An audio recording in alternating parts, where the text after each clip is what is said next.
Bonjour les amis et bienvenue dans cette nouvelle vidéo qui sera très intéressante parce qu'on va parler de la communication scientifique.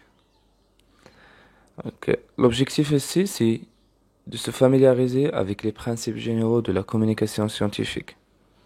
C'est-à-dire, donc, on va parler de la communication affichée, ou ce qu'on appelle poster, la communication orale et la communication écrite, c'est la rédaction du rapport de thèse et de l'article scientifique.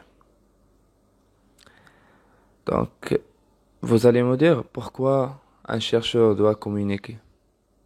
Donc d'abord, le contexte, c'est qu'on est soit un chercheur du béton, c'est-à-dire un étudiant chercheur, ou expérimenté, par exemple, un enseignant-chercheur qui mène une recherche et il a des résultats publiés ou à communiquer.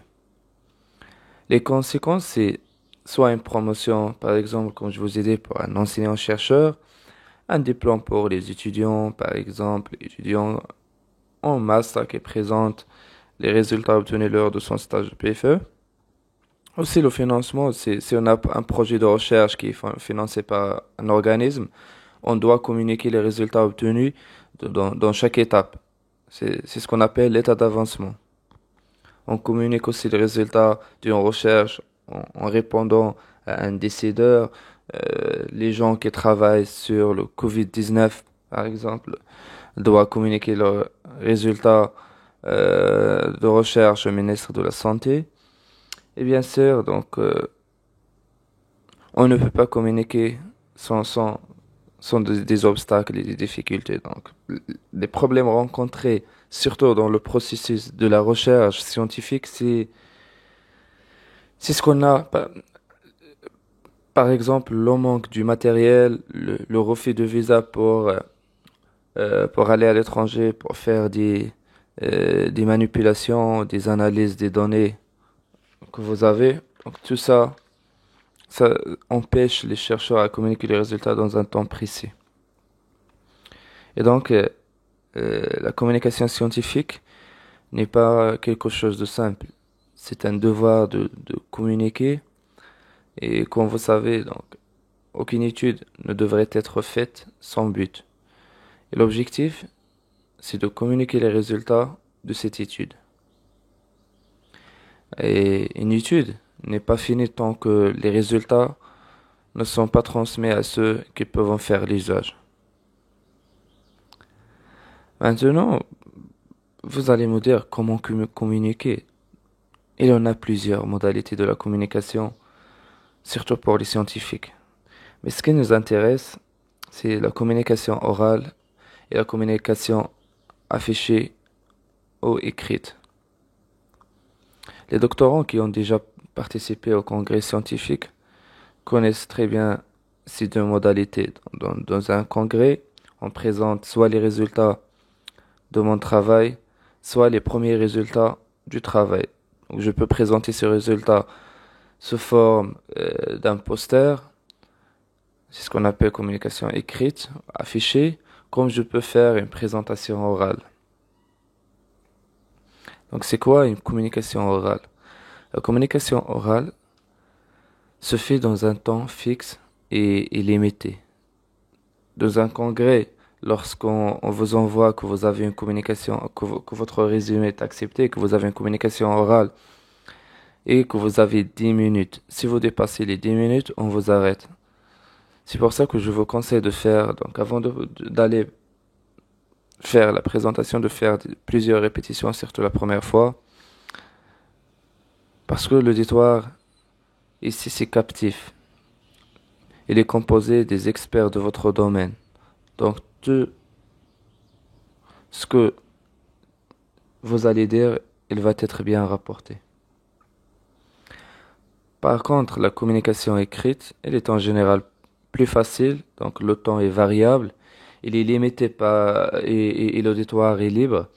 Les gens qui sont intéressés par votre travail, ils vont lire le poster, sinon ils vont pas vous gêner ou déranger.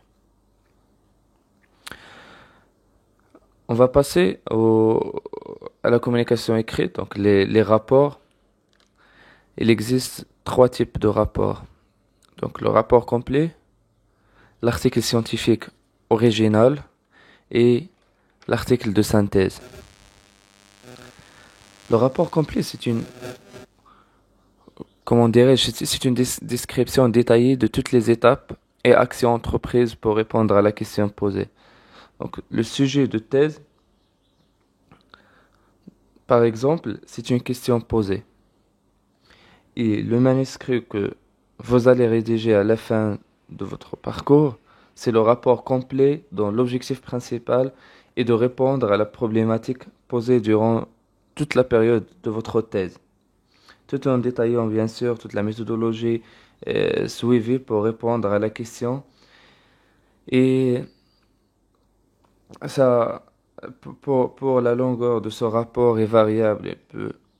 Il peut aller de 20 pages jusqu'à 400 plus. Donc, pour le nombre de pages, vous êtes libre.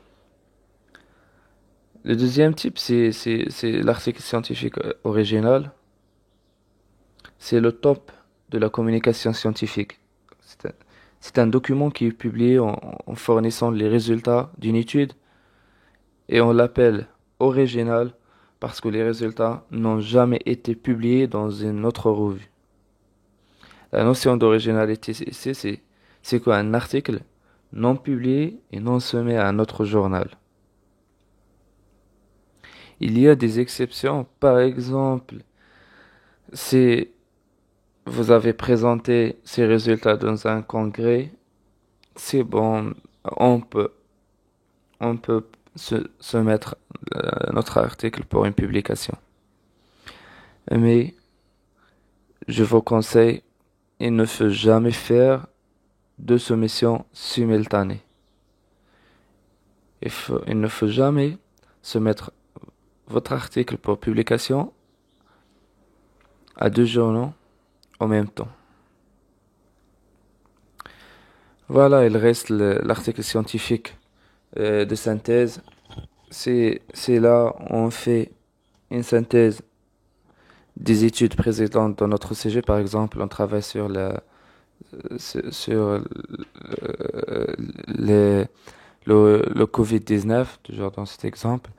Donc, je vais faire une synthèse des études qui ont fait sur le Covid et une analyse textuelle et numérique de ces résultats et la faire synthétiser dans un article, c'est ce qu'on appelle l'article de synthèse. Voilà, donc si vous avez des questions, des remarques, ou quoi que ce soit, donc soyez le bienvenu, vous pouvez la laisser dans les commentaires, je vais vous répondre le plus tôt possible et je vous remercie.